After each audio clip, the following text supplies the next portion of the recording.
Welcome to Worlds Collide, a wrestling card podcast for wrestling fans by wrestling fans, featuring Tony Vella from WrestlingTradingCards.com. This is like a stock market. And Zhan Morning from Wrestling with Cards on YouTube. And I'm not saying there's a right or wrong answer, I'm just posing the question. Join them as they navigate the world of wrestling cards, helping you build a bigger and better collection and making some money along the way. What's up, wrestling fans, trading card collectors, Worlds Collide, Wrestling Card Podcast, back at it again. It's another week. We keep putting these shows out for you, hopefully, till the end of time. We'll see. Speaking of the end of time and our segues and how great we are at this, today we're talking about the importance of and cultural impact of characters. Characters, in my opinion, go to the end of time. As I said, hopefully this podcast will as well, but we'll see. So, let's talk about characters and their impact on people to begin with. And when I say characters, this is Superman, Batman, Dennis Rodman, Bill Clinton. I mean, these are characters. I don't care what you want to categorize them are. Characters. And they infiltrate people's lives, whether they know it or not, whether it's memes, whether it's TikTok clips. There's all like these characters kind of live beyond what they're actually there to do. Again, whether it's a sport or wrestling, politics, whatever it is. So when I think of characters and how they impact people, it's they continue to live on past what they were actually there to do in the first place. Does that make sense? Yeah, but I'm having a hard time trying to differentiate between characters and personalities. It's all the same to me. Is it? Mm-hmm. So, because when I think of character, I'm like, okay, Superman, Batman, those are characters. Mm-hmm.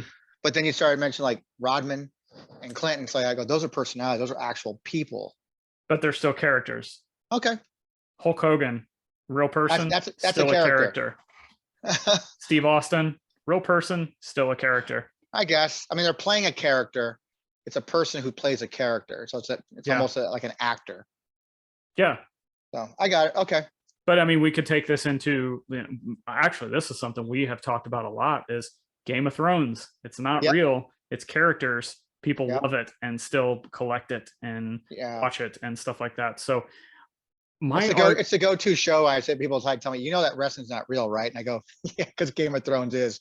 Right. Yeah. And I just think that characters in forms of entertainment, and obviously, this is actually more of a, we're going to get into how this kind of ties into wrestling cards, but this is just kind of like some weird philosophy discussion. Like, that's why I love wrestling cards so much, because, and I don't want to get too far into it. Wrestling cards are based on characters, in my opinion. Yes. And characters transcend everything, in my opinion. Again, transcend stats, transcend time, transcend era. It's things that people can kind of grab onto and relate to, whether it's an era or a specific. We just did the MJF show last week, and we talked about how maybe that promo was like his Austin 316 promo.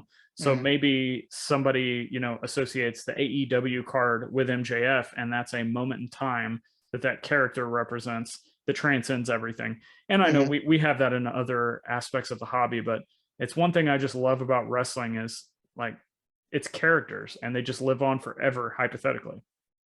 That's the case too. Would you'd lump in musicians with that too, then, right? Yeah, absolutely. Because I mean, there's certain, if anything is greater to me than the love of wrestling cards, it's going to be the world of music for me. Mm-hmm. And so I can. That speaks even more to me, and I think even to a lot of people, because it's a universal thing is music. You can go any culture in any place on this planet, and there's going to be music involved. That's what I love about it so much. It's almost like saying like, well, that's why I love math, because it's the same everywhere. It's just with music, it's certain songs and certain artists. They touch you in a certain way. And you relate to them, and they're going to live on forever. That once they put something on vinyl or cassette or CD, whatever the hell you want to, whatever they put it on tape, it's there forever, man. It's like this episode. It's going to be on the internet. It's there I was forever. getting ready to say, yeah, the internet has become that. Like people are like, oh, it's just digital stuff. No, because it's now pretty much there forever. We're getting people now. When you start talking about characters, we're getting people now who were nobodies, but because of this cool thing we have called the internet, are now characters that we know of now because of the internet. Absolutely. Nobody knew who a Kardashian was. You know, who knew all it took was a BJ and other stuff, and you become like you're famous now all of a sudden. I mean, it's like people who have no business being famous are being famous, and they're famous now because of they were nobodies and they're characters. Like everybody knows who they are now. They're going to be around and spoken about for all eternity now, as long as there's a planet. And it's just, wrestling is no different. Wrestling translates that same way, whether it be like I said, a particular era that you came from. Like if you grew up watching Hogan, or you were an Iron Sheik fan, or you were, you know, an Iron Mike Sharp fan, like that. Yeah. Or you go back and you're a Lou Thesz fan, or a Gorgeous George, or a Haystacks, or, you know, it doesn't matter. I mean, you can go back even further.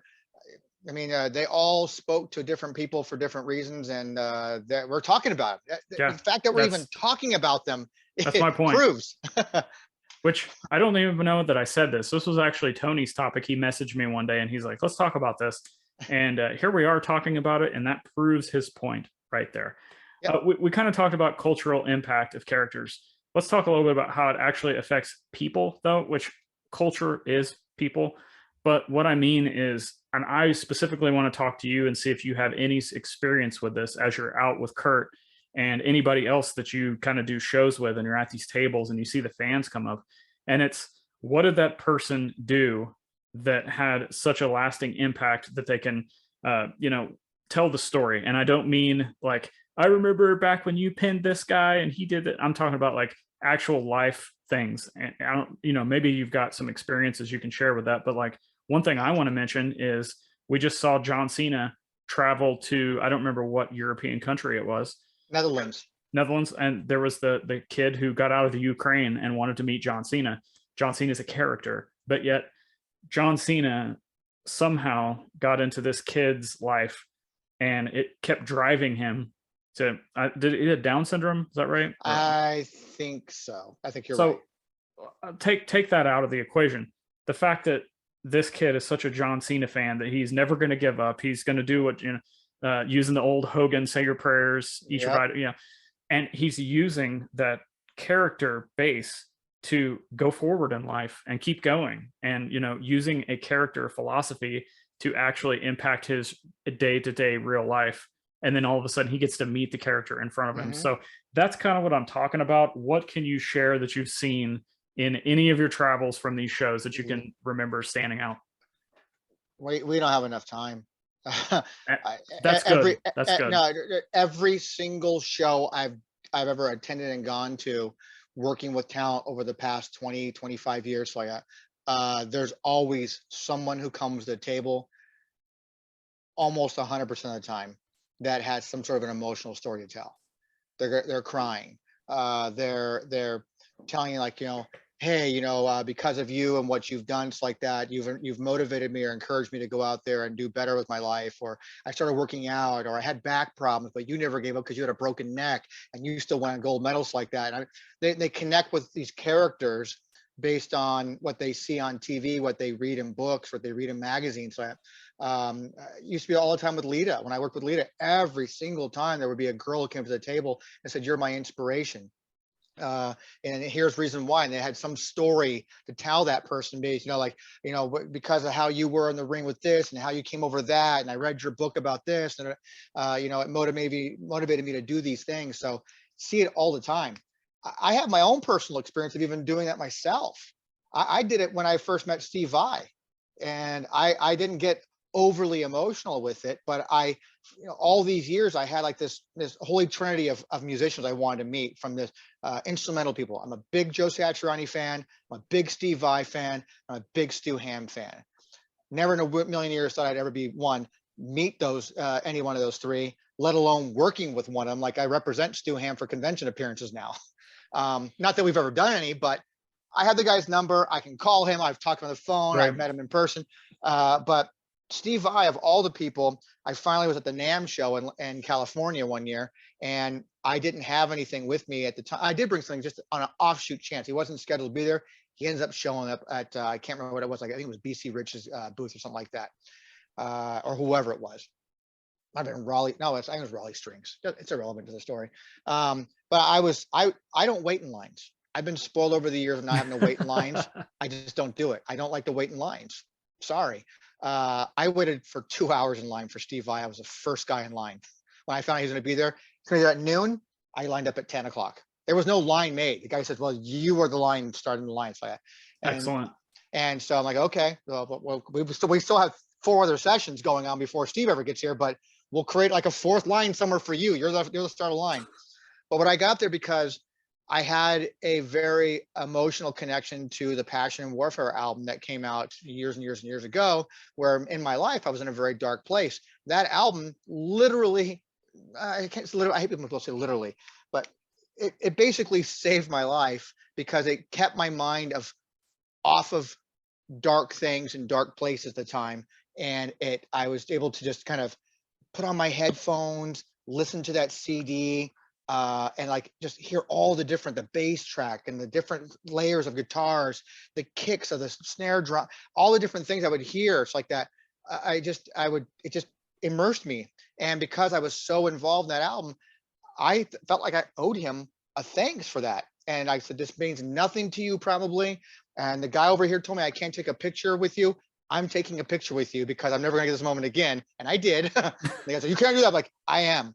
Throw me out. I dare you. He just was he's like, just gave me the whole little prayers on it. I said, thank you so much. It means a lot to me. So he was very appreciative of the story that I told him. And I didn't care if people behind me were waiting, because I waited for over 2 hours. So I can relate to it. I can totally relate to the character this person was and the stuff he put onto an album. And then I related to that album, and I wanted to let him know how it made me feel. That was I can understand how people who Yeah. are into wrestling would relate, like, hey, I remember when you beat the Sheik, man. And that was like, it meant so much to me, coming from someone who was like, I'm a vet, and the whole okay. USA Yeah. versus I totally understand. I can get the connection. I mean, I totally see that and can appreciate that, understand that. And I see that when I do these conventions where people come up there and they bring their card to get signed or get an 8x10 sign, and they want to share with that person for that moment they have with them why their character resonates with them. What's the typical reaction from the talent on that? It varies. Like, especially if they start crying, Amy, Lita was so good with that kind of, she's always like, just don't cry. It's like, no, this is a happy moment. Come, and she'd get around from the table and hug them. And she was genuine. She's just a genuine person with that. Like, she appreciates that people were impacted by the character that she is on TV, whether it be a heel or a face, that they still like a fan of hers, and just, found something from that character that either made them a better person, got them over some kind of an addiction, got them over some kind of a hump, whatever it may be. It connected with them. And I think that's the way with all these characters that we're talking about. Mm-hmm. People gravitate. Some people take it too far. Some actually. Then you have the ones who become the stalkers. We got to make sure we take care of those. And I've seen and had some of those at shows with us before too. I've had some that, when I was working with Kelly with Barbie, someone was innocent at first and checking out her pictures and just wasn't really like engaging, but was clearly a fan, and kept getting closer and closer. And somehow I screwed up and was over here talking to Maurice, and I come around and this guy's standing behind, Kelly, and also like, dude, you can't be back behind here. And I'm on the phone texting security people, because I always get that information. I said, we got this guy over here. They came and went to throw him out. They threw him out. The second they put his hands on his shoulder, he lost his shit and just started going, I love you so much. We were meant to be together. Blah, blah, blah. I mean, he was just going crazy. Like, he was definitely a threat. And so you see stuff like that from people. So there's people who connect with a character, whether it be a wrestler or a musician or an actor. They connect with them in a totally different way, whether it be from maybe having some sort of previously conditioned mental issues possibly, or drug abuse, whatever they might have. There's something that's not right there that they connected, obviously maybe in a more hurtful, wrongful way kind of thing. But they're all characters. You're right. They're 100% characters. And people translate that then into buying merchandise. You buy CDs for musicians, you buy movies to go see tickets to go see a movie for someone. And in our case, what we talk about in this show is trading cards, and people buy trading cards because they connect with that person. Absolutely. I bet we've lost some people too because they're like, oh, I didn't sign up to listen to a philosophical podcast. I want to talk about wrestling cards and what to invest in. Well, we're getting to that right now. And that is, how does that impact the hobby? How do the connections with characters impact the hobby? And I can give you one of my best examples right off, and that's my Karrion Kross Super Collection. What started off as a kind of a fun little thing to say, hey, can I prospect modern WWE? I had already been watching him in Lucha Underground and AAA and stuff like that, and I just loved his intensity. But there was something about when I watched him in NXT and I had the cards at the same time, and I was like, man, I really relate to this guy's intensity. And then like I start finding out more about, it's kind of like he's a different guy out of the character, but he's also a little bit still in character from the level of like his intensity, his dedication to like working out and diet and stuff like that. And I just really relate to the intensity because like in my life, when I get up, I got, we've talked about on this podcast, like I've got so much to do, but I'm so blessed to be able to do it that I'm not going to complain. I'm just like, let's get it. Like, let's hit the ground running.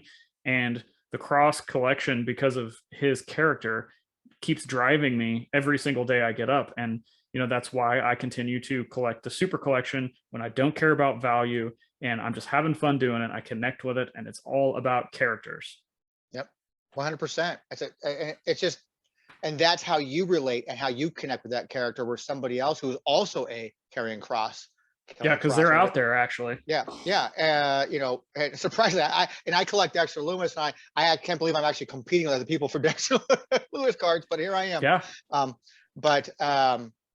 You connect with them in whatever way. Maybe it could be a look, it could be a style, it could be a way, like I love the way that person speaks, or their promos are intense, or their promos are funny. There's all different ways, different flavors for everybody. And it's just it's fun, and that's what makes collecting fun. It translates into your collecting and how you collect. You're collecting things, whether I'm a set collector because I like all these characters. I like the WWE. Well, WWE is a giant character made up of a lot of smaller characters. Yeah. And so like, well, I just collect WWE, or I just collect AEW. Okay, that's great. Okay, but there's characters that are driving that program for you. Some of us narrow it down to 1 or 2 or 3 or 4 different people we collect. And that's it. Because eras, because you grew up, like I've heard that too. Like, somebody, like, let's say it was like they grew up with their grandparents in the mid 90s because they didn't have parents, or their parents were divorced, something like that. And they remember watching like I'm just going to pull some like WWF Superstars, or like the early Raw, like from 94, 95. And they connected with that era. So the next thing they know, they were handed a pack of cards, and that pack of cards just happened to be 1994 Action Packed. And then like, years down the road, hypothetically, they're like, okay, this is my set. And they're going for a set registry or something like that, because that is the thing they associated with, like you said, WWF, it's Self or E, whatever. It's a giant character. So at that time, that's what they resonated with during that weird time in their life. And I just think it's awesome that cards can do that. Yeah, cards can bring you all kinds of, just like music does. Music brings you back to a place where you heard it for the first time. Like, hell, I know exactly what song was playing when I lost my virginity, for Christ's sake. But it's just, it takes you back to an era, a program, a movie, whatever the case may be. It just, that's why we collect what we collect. It just, for whatever reason, we all have different unique reasons why we collect. Sometimes they're similar to other people, but we all have our own individual reasons why we collect whatever the hell it may be: stamps, cards, coins, magazines, whatever it may be. It doesn't matter.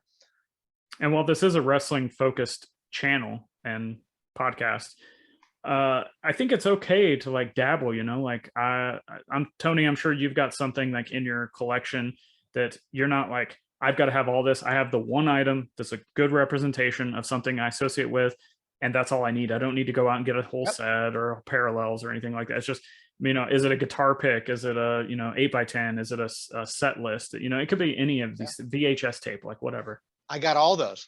Right, exactly. And I got all those things. Yeah, that's what I'm trying to like I guess, push is that like it's cool to have different collectibles, and just because you want to have one or two separate pieces of something to add to your collection doesn't mean you have to go like all in on it. So You don't. You really don't. But as it pertains to the trading cards, so that's what kind of all ties into what we're always about, which is the trading cards of wrestling. yep, But I mean, wrestling cards are not exempt from all those things either, because people collect. I only collect Hogan and Flair. That's my era. I only collect John Cena and Randy Orton. That's my era. That kind of stuff. I mean, for whatever reasons like that. So it's fun. It's interesting. The topic itself brings up and lets people know like it's okay to collect for the reasons why you collect, because they're your reasons. Nobody else's reasons matter. It's just your reasons why you collect, because that's why you like that stuff. And want to see more people like that who come into our hobby. Like we've mentioned before, why we can't figure out why there aren't more card collectors that are wrestling fans. right. And I don't know, some people just don't seem to know that they exist. It's like, baseball cards? Well, yeah, they make them for wrestling too. Really?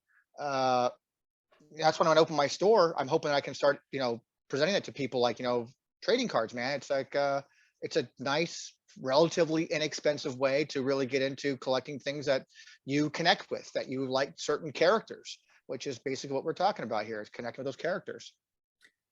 Well, this has been definitely a different show than we've probably ever done, but I actually think it probably helps a lot of collectors in the end of the day, because I think there are some people out there that like collecting a certain thing, a certain name, a certain set. And I think sometimes maybe the mainstream, well, I say mainstream, like our hobby, we'll just say hobby influencers or hobby groups or whatever. I think there's a lot of times that they're kind of talked down to these people. And maybe I'm guilty of that too at times in the past, or even currently, where they're like, I don't know why they're wasting their time on that, or why would they spend so much money on that, or some people like with my cross collection, oh, that's a bad investment. But I think this show maybe has helped to validate some of those people, and that, hey, if they're enjoying what they're doing, nothing else matters. And Yeah, don't listen to the people out there anybody who ever downplays a reason why you're collecting what you're collecting is somebody you shouldn't be listening to anyways about why you're right. collecting. Yep. You picked that particular person or set or era to collect because it means something to you. And because it doesn't mean something to somebody else, I don't care what their opinion is about what it is that I collect, because I collect because I like it. I love it. Zhan will collect what he likes because he loves it for whatever reason he wants, just like anybody else. So I don't buy into anybody telling me I have to collect. Like, well, that's a stupid investment. Well, it's not your money anyway, so who cares? Come here for the wrestling cards and you get some life advice. Love it. I'm loving it. We need to do some more shows like this. I agree. I hope you guys enjoyed this one. If you did, please leave us a review. Please subscribe. And before we get out of here, Tony, let everybody know where they can find you. And let's talk about some Top Rope Con. WrestlingTradingCards.com, everybody. That's the place to go. Everything you want to know about wrestling trading cards, as far as what's in what, you can go there, connect with us through all of our social media, which can be found at the bottom of every page for whatever the hell we're dabbling into, whether it be Instagram, Twitter, whatever. And then Top Rope Con is coming up September 16th and 17th in Tampa, Florida, at the Florida State Fairgrounds. We rented out a 55,000 square foot expo hall. Going to have live wrestling on Saturday night after the show. Going to have hopefully lots of vendors for you guys to go and shop around. And as every other convention out there has, we're going to have a lot of great guests there to meet fans, sign autographs, do photo ops. We'll have both selfies at the table, or you can pay a little bit more and go get a pro photo op. We got some cool things up our sleeves here with a smoke machine and stuff like that. You never know. And then we'll have live Q&As going on inside an actual wrestling ring. We'll have a limited, Kurt Angle will be there, and we're going to have some limited time tickets available where you can go inside the ring with Kurt and take a picture with him and have your stuff signed inside the ring. That's going to be just limited to just 35 people, I believe. That's it. So 35 people get their moment with him like you won't get at the table. And then so go check it out, topropecon.com or Top Rope Wrestling Con. They both go to the same place. So announcing guests, prices, locations, sponsors are there, vendor information's there. It's all there. Be a vendor, man. Come set up. Come bring your cool cards, your videotapes, your DVDs, whatever you got wrestling wise. Come set up there, man. $150 for 2 days. Can't beat that. I think this may be kind of selfish of me, but I'm thinking maybe next year or the year after that, could Top Rope Con eventually get to where there are so many die-hard people in the hobby that are setting up to sell cards that the actual wrestlers show up and they're like, where's all the vendors? I didn't know I was going to a trading card show. Maybe, you never know. That would be great. I mean, we're already talking about through there's other people who like the concept because there's more to it than this. So there's more to it that, as you know, we've talked off air. I have bigger dreams and aspirations of what I want to do with this show. I don't want to be just another wrestling show. I don't want to be just a trading card show. I kind of want to be bigger than that. I have other ways that I want to be there. There's a reason for people why, even though I tell you go to Top Rope Wrestling Con, bought that because people are going to associate Top Rope Con as that. But if you go to the domain, go check out all our social media handles on Twitter, Instagram, Facebook. It's all Top Rope Con. And there's a reason for that. And hopefully over time, you guys will learn what that is. But love to have, major manufacturers coming on, Mattel and Upper Deck and Panini or whoever else has a license that has anything to do with wrestling. Love for you guys to come set up a booth, present yourself, get true diehard collectors out there into your products.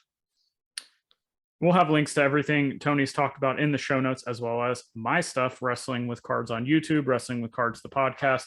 And I would appreciate if you guys would subscribe. I'm trying to get to 1,000 subscribers on YouTube. But more importantly than that, if you like this show today, if we brought you some value with our philosophy talk, I can't talk again tonight.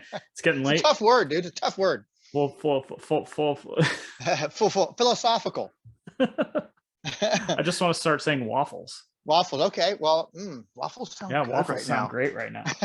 It's Getting too late. But anyhow, at Zhan Morning on all social platforms. But again, like I said, this show, if we brought you value today and you enjoyed what we had to say, please subscribe, whatever podcast platform you're listening to this on, and leave us a 5-star review.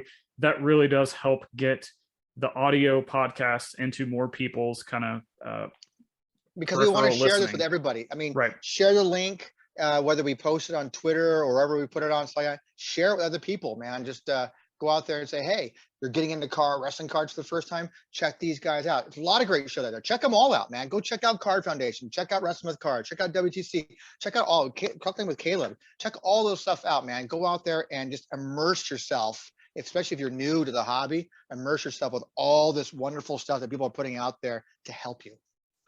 And I'm going to continue to put this call for action out there until we have like 10 to 15 dedicated podcasts and YouTube channels out there. I'm going to keep banging the drum for wrestling card content. Guys, if you're out there and you've ever wanted to start doing videos, podcasts, written words, kind of like what Adam Gelman does on his blog, like it doesn't matter. Just get out there. If you have some interest, reach out to me or Tony or Adam or Caleb or Card Foundation. Like, if you need help getting started, I don't think any of us have the time to kind of hold your hand through all of it, but I'm happy to kind of steer you in the right direction and answer some basic questions if you've got those. So anything else? Nope. I think we covered it, man. Thanks Interesting again. Topic. Yeah, very. We got to do some more of these. That was different. So I liked it. I feel good about myself right now. Rejuvenated. Yeah. All right. Thank you guys for listening. Please subscribe, share it with a friend. Until next time, keep collecting and having fun because that's what it's all about. We'll see you. Out.